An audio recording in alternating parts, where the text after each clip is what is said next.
స్వామివారి పేరు లింబాద్రి లక్ష్మీ నరసింహస్వామి. స్వామివారు భూమిలో నుండి అంటే స్వయంభుగా ఉద్భవించారు అన్నట్టు. స్వామివారు కూడా మొత్తం సైకతమూర్తితో ఉంటారు. అంటే మట్టి మొత్తం కూడా స్టోన్ కాదు, చూడడానికి రాయి రూపంతో కనిపిస్తాడు కానీ మొత్తం కూడా మట్టి.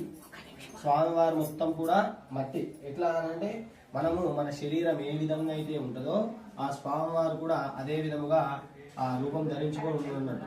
మన వీపు కూడా ఏ విధంగా అయితే ఉంటుందో స్వామివారి వీపు కూడా అదే విధంగా సున్నితంగా ఉంటుంది. ఇక్కడ ఉన్నటువంటి చిన్న చిన్న నామాలు, స్వామివారికి ఉన్నటువంటి కనుబొమ్మలు, ఆ శంకు చక్రాలు, తిరునామాలు అన్నీ కూడా స్వామివారికి ఉద్భవించినప్పుడు వచ్చినటువంటివి.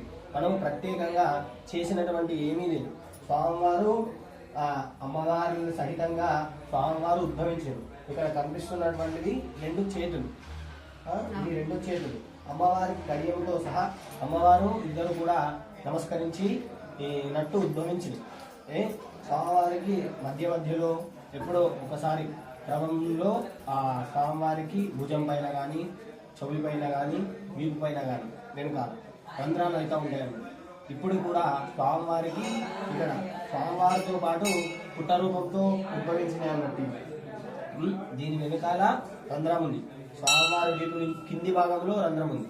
ఆదిశేషుడు ఈ ఈ ద్వారం నుండి ప్రవేశించి స్వామివారి వీపు వెనకాల ద్వారం నుండి బయటకు వెళ్ళిపోతాడు. అంటే మళ్ళీ గుడి వెనకాల రంధ్రాలు ఉన్నాయి.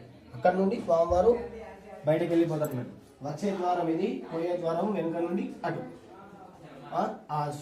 ఈ ఆలయం నిర్మించినప్పుడు ఈ స్వామివారికి అభిషేక క్రతువులు ఉండవని చెప్పేసి ఈ ఆలయ శిల్పి ఏం చేసిందంటే ఆ ద్వారం, ఆదిశేషుడు వచ్చే ద్వారాన్ని మూసివేసడం జరిగింది. అప్పుడు తనకి ఒక కొన్ని రోజుల వరకు నిద్ర పట్టకపోవడము, మధ్యలో ఉలిక్కి లేవడం ద్వారా భయపడి స్వామివారు ఆ ఆలయ శిల్పి వచ్చి ఏం చేసిందంటే ఆ ఆదిశేషుడి కొరకు ప్రత్యేకమైనటువంటి ద్వారాన్ని అక్కడ తీసేయడం. అప్పటి నుండి ఇప్పటి వరకు ఒక 2 నెలల క్రితము స్వామివారు లోకంలో ప్రత్యక్షమై ఇక్కడ చిన్నపిల్లలు దర్శనానికి వచ్చినప్పుడు ఆదిశేషుడు ప్రత్యేక దర్శనం ఇచ్చినాడు వాళ్ళకి. లోపల గర్భాలయంలో వాళ్ళకు దర్శనం ఇచ్చిండు పిల్లలకి. అదేవిధంగా ఇన్ని సంవత్సరాల నుండి ఈ గర్భాలయంలో కూడా ఎటువంటి టైల్స్ కానీ, సిమెంట్తో సంబంధించినటువంటి ఏవీ లేకుండా ఆవు పేడతో కానీ, పుట్టమన్నుతో కానీ మేగడము. స్వామివారికి వేసినటువంటి రంగు కలర్ కాదు, మళ్ళీ స్వామివారికి మేము గడ్డితో మార్చినటువంటి నూనెతో కలిపి ఆ సింధూరాన్ని తయారు చేసి స్వామివారికి పౌర్ణమి కానీ, స్వాతి నక్షత్రం కానీ, అమావాస్య మంచి స్వామివారికి ఇష్టతిథులలో కానీ ముఖ్యమైన రోజులైనటువంటి దినములలో స్వామివారికి ఆ తైల